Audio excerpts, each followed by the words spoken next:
Other interesting political news, you have the United Auto Workers strike against Stellantis Chrysler cost the company near $3.2 billion. That is quite a pretty penny. Though pennies nowadays are garbage because they're 99.99% zinc, which is a useless metal.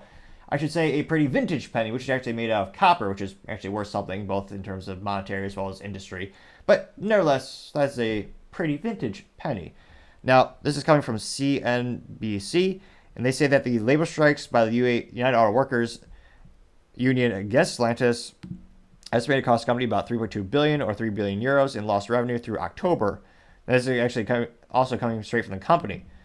Now, they also continue to say that despite the labor strikes, Stellantis maintained its 2023 guidance, signaling that the strength of its global footprint compared to GM and Ford. $3.2 billion. Now, of course, they also have come to a tentative agreement with the UAW, but it still has to be ratified by all the union members, so you have to vote on it. Now, Stellantis Chief Financial Officer Natalie Knight declined to disclose how much the UAW strikes dented the company's earnings, but said that it would likely be in line with GM and Ford.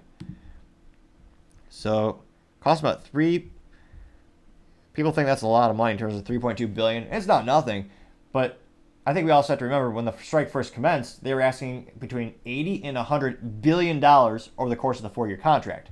That was the original value. That was a value upon the contracts that third-party analysts had put upon.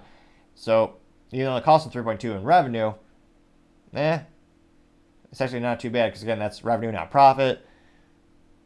So it'll be interesting to see how much money is left over for them in UAW to help people get elected in 2024 to make their own problems worse, which is one of the most ironic things ever, since, again, the UAW got people elected who are banning internal combustion engines and forcing them to make EVs, which take less rudimentary labor to produce, turning them into tech companies, not automotive companies, and they also cause record inflation, which are two of the things that the UAW is complaining about the most, is the inflation, as well as EVs needing less hands to make, and also having less profit, especially for the short term, so they're going to get paid less.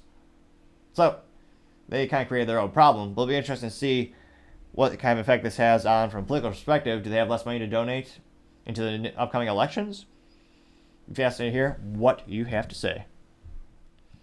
Thank you again, everyone, for taking the time to tune in today. Also, can't thank you enough for taking the time to click that subscribe button. Trying to get to 4,000 subscribers by the end of November. So if you click that button, I greatly appreciate it. Also, leaving a comment is a great way to help me develop the channel, make the show better and better, improve the quality.